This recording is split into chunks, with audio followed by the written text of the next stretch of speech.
JK Yadav Films present.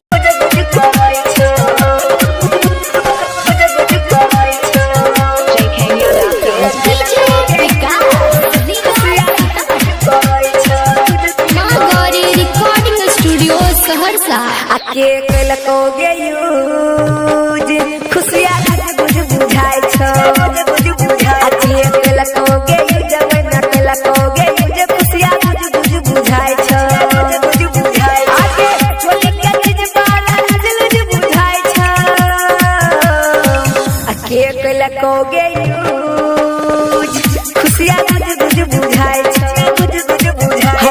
कलकोगे use के कलकोगे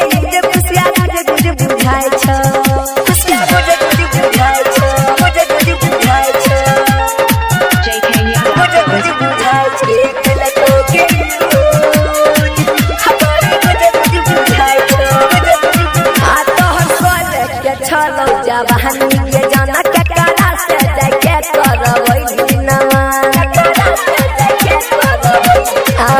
तोहर सोले के छलो जवानी के जाना के करा से जाके करवई दिनवा जवानी बराबर खाई के भेलो छोरा फिरान के यो तोरा नहीं के पुस्तौरा हे जे रहते कुआ हे जे रहते कुआ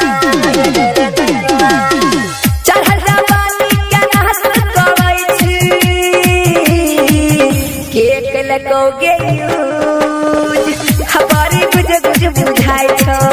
खुशिया कलकोगे तोरा न कलकोगे यूज हमारी बुझ बुझाई छ बुझ बुझाई छ बुझ बुझाई छ कलकोगे हमारी बुझ बुझाई छ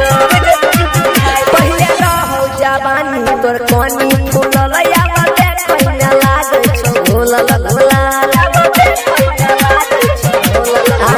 पहिया हो जवानी तोर कोनी फूलल या देखैना लागे छ भोला भोला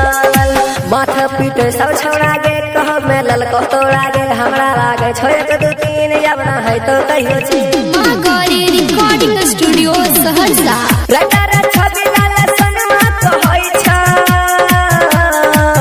के कलकोगे यूज खुशिया बुझ कोई छ आके कलकोगे यूज तोरा कलकोगे जब में बुझ कोई छ बुझ कोई छ मां Gauri recording studio Saharsa JK Yadav Films